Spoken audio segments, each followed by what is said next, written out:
If you're looking for the ultimate combat arts tier list in Sekiro, look no further. With hundreds of hours under my belt, I've had a fair good use of all the moves, so I think I might know a little bit about how they work. But I do apologise in advance if I rate one of your favourites badly, so feel free to leave a comment if you disagree. In no particular order, I'm going to start off this video with Nightjar Slash, an early game move which doesn't cost any spirit emblems to use. The main benefit of this move is how quickly you can close the distance between you and the opponent. I personally use it as a dodge and counter move and it works quite well. It's weak in terms of raw damage, but it does allow you to jump over those perilous sweeping attacks, which when timed well, makes you feel like a cool mother. It's a very useful early game skill, so I'll be ranking this as a C in my tier. However, the Nightjar Slash does have an upgraded skill. This brings me nicely onto the Nightjar Slash reversal. Once again, it still doesn't cost any emblems to use, which is a major plus, and it still isn't very powerful, but the upgraded version also allows you to slice and backflip away from your opponent, instead creating that distance between you and the enemy this time. With enough practice and skill mastery, Nightjar Slash can make you look ridiculously good.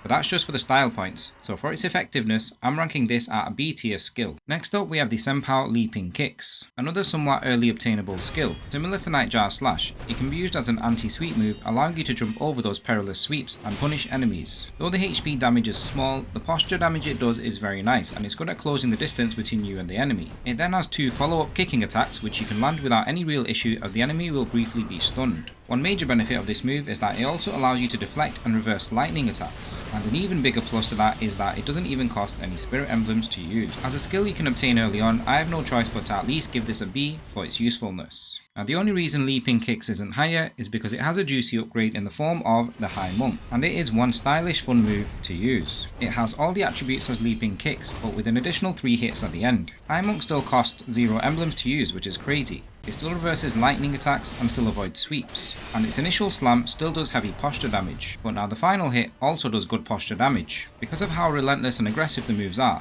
High Monk applies constant pressure and allows you to get most of your hits in and build posture. However, sometimes the final hit or hits don't land and certain enemies can hit through it, so you do have to know which enemies you can use the full move on. But the good thing is, you don't have to complete the whole move if you know you're going to be interrupted midway. Now for its multiple uses and 0 emblem requirements, I'm sticking this at a fully deserved A rank.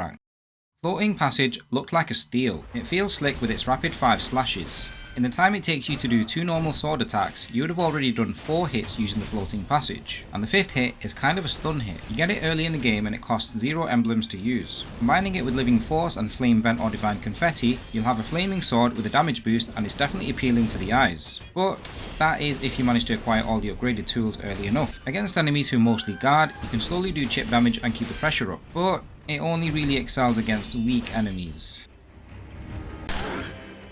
Another issue is that the combo is often interrupted and you may not even get to the 5th stunning hit. It's also not all that powerful, and you won't even have enough Divine Confetti for most of the game to constantly apply the purple flame. Towards mid and late game, almost all of the combat arts outperform this one, so sadly, it looks better than it actually is. I'll be putting this one at a deserved D. However, it does have a major upgrade called the Spiral Cloud Passage, costing a whopping 9 skill points just to unlock. With this amount of skill points, I'd like to think that it's an S tier skill, so let's check it out. It's a 9 hit combo that costs 3 spirit emblems to use if you complete the full combo. It's probably the most attractive looking skill in the whole game, especially when combined with a Divine Confetti or Flame Vent. Being that it's an endgame skill, you should have a massive stock of confetti at this point to make the most of it. Now like Floating Passage, it keeps the pressure up and prevents mostly humanoid enemies from hitting back. With flames applied, you can chip away at their health quickly, and it can also be combined with a bestowal ninjutsu, increasing its range massively. But to me, it has one major flaw in that the first 8 hits don't really stun, leaving you open to be interrupted, and unless you're fighting those easy humanoid enemies, most enemies and bosses will interrupt the combo and hit you before you can finish. Some bosses like the Guardian Ape, True Monk or Demon of Hatred may allow you to use the full combo, but then you may rather just use the Mortal Draw in these situations for the damage that you could do. The only other time I managed to finish the combo is by applying the burn status on an enemy, and even then, it seems more worthwhile just spamming regular sword attacks for the HP damage. The constant use of it will also drain your spirit emblems, and for the damage output you get, I don't think it's actually worth it,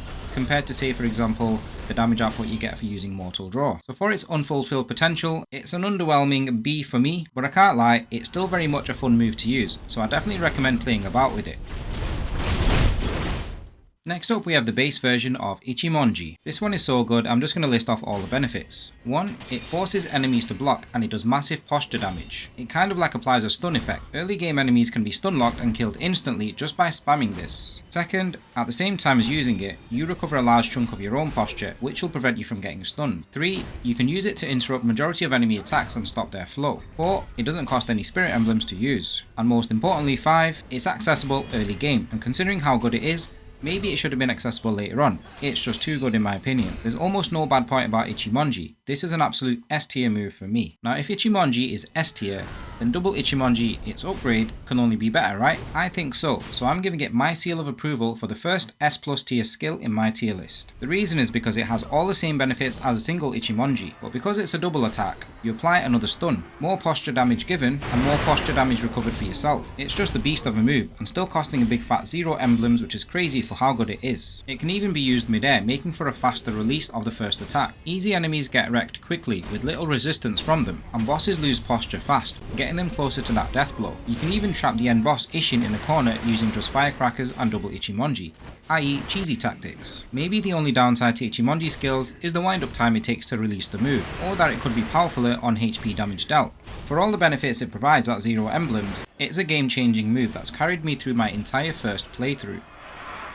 Next up we have the Ashina Cross. Against basic enemies, especially those that don't really block, it's not bad. The 2 hits are really fast once released, and you either land the hit or force the enemy to block, but that's pretty much where the benefits end for me. Against tough enemies and bosses, it's pretty useless. They almost always block and the damage just isn't worth the 2 spirit emblems. It's a mid-game skill, which is the last unlock in the Ashina Arts tree, which also gave me hopes of it being a juicy skill, but by this point in the game, there are just way too many better alternatives to use, and even ones which cost no spirit emblems at all, like High Monk or Ichimonji. I can't lie, it does look really cool when Sekiro sheathes his sword and then when you release the button, the attack is released. But realistically, this just puts the player in a sticky situation. You can't block or deflect in this stance and it just leaves you vulnerable. It's not practical at all, and to me, it's just absolute garbage.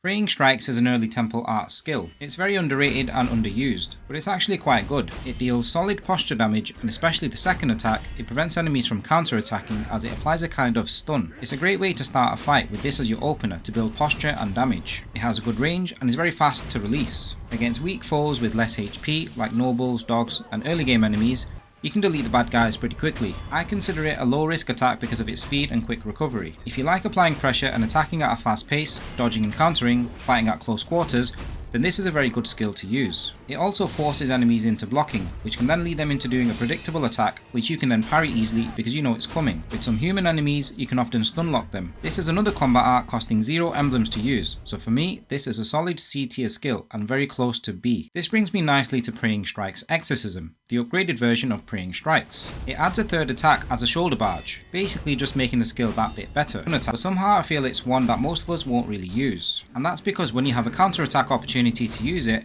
there are other moves that are more damaging that you'd rather do, and the charged attack usually leaves you vulnerable and is usually blocked anyway. But overall, paired with an Akko Sugar makes this skill more effective for posture damage build-up, but it still isn't really the go-to skill for bosses. It's not exactly the most powerful skill in terms of draining HP, but it does make up for it being a speedy type move for those who want fast aggressive play, at low risk and no cost. Though, I think it's a move that requires a bit more skill to use effectively, so it may not be the best for new players initially. When I compare it to A tier skills, it falls slightly short, but this is still a nice little upgrade, so I'll be putting this as a B tier skill for me. Next up we have the Dragon Flash. This is only available after completing the game. I believe a standard ending will unlock it. It's a 2-hit move that can also be charged and does very good damage on both HP and posture. The obvious benefit of this skill is, it's the only ranged combat art in the whole game. If we include all types of weapons, then the only other real projectile attack you have are shurikens. This is a big plus if you want to fight at range, especially against tough aggressive enemies, groups, and even beastie bosses. It costs 2 spirit emblems to use, but at least this skill is worth using with good damage being done at a safe distance, unlike that useless garbage Ashina Cross, costing 2 emblems. You can also use it in midair, which allows you to release the attack faster. Pairing this with a ceremonial Tanto, which can give you a further 15 emblems. Even when your emblems run out, you can still use it, and this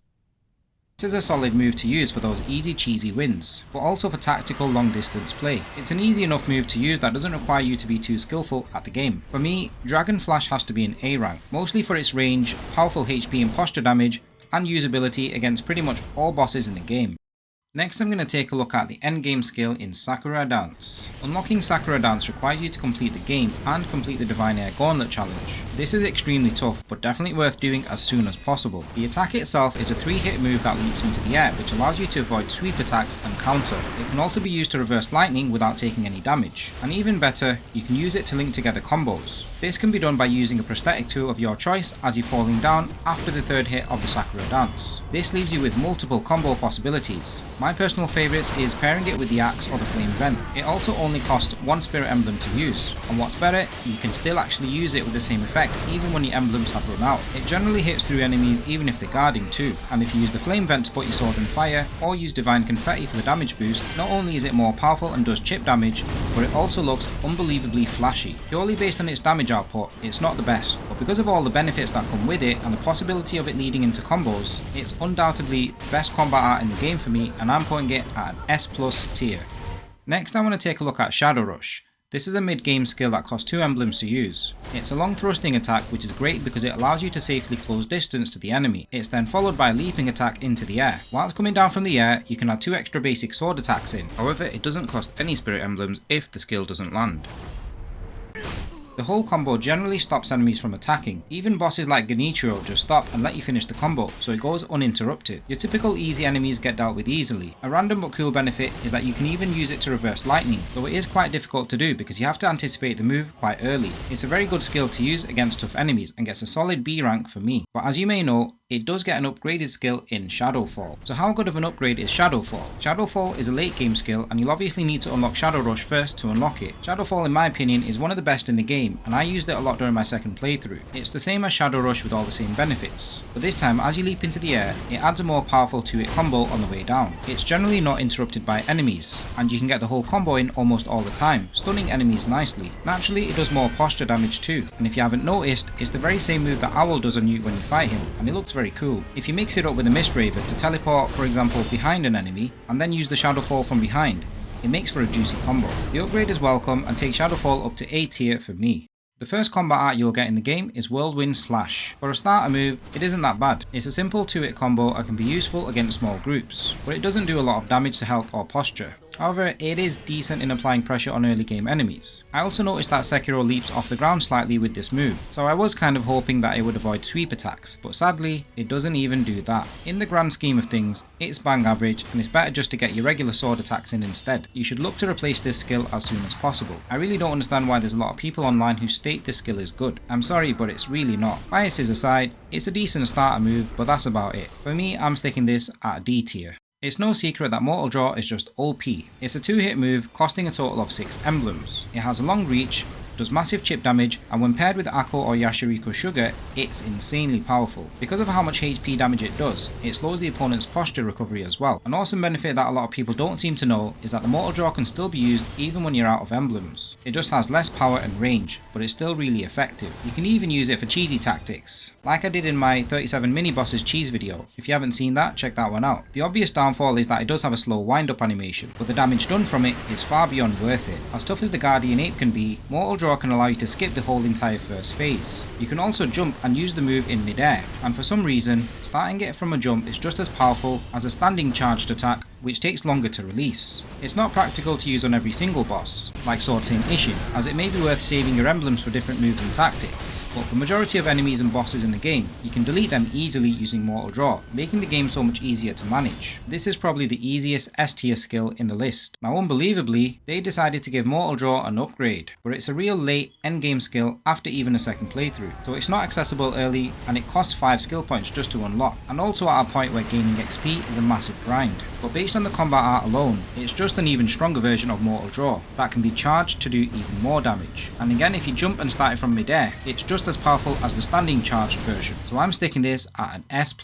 Next we have one of the coolest looking skills in the game in One Mind. One Mind is unlocked by completing the Shura ending of the game, so it's a very late unlock. It's the same move Ashina does on you during the final boss fight, but being able to do his move is quite cool. The move itself is super stylish, and it reminds me of a certain someone from Devil May Cry. Sheathing your sword and then releasing using it to a big flurry of attacks feels awesome, and then it also finishes with a powerful strike at the end. The problem with it is that the animation is quite long, and there's a lot of enemies and bosses in the game that will interrupt the move. Not only that, but most of them actually block the final attack, which reduces its effectiveness. Against weaker small enemies, it's great, but then again so is every combat art. So in terms of practical use, I felt reluctant to use it. Not only that, but it also costs 3 emblems to use something that you can't even get the full potential out of. I find using the basic floating passage to be more effective, and I'm not even a fan of that skill. Ultimately, it's still a decent enough move, and it does do some form of damage, and it looks incredibly cool, but for me it falls short of its potential, so I'm going to stick this one at a regrettable B. I think the skill would have been better if it was an attack that couldn't be interrupted, so there you have it. That's my ultimate tier list for all Sekiro combat arts. I know not everyone will agree, so leave a comment with what you liked and what you would change. As always, thanks for watching, and I'll see you guys in the next one.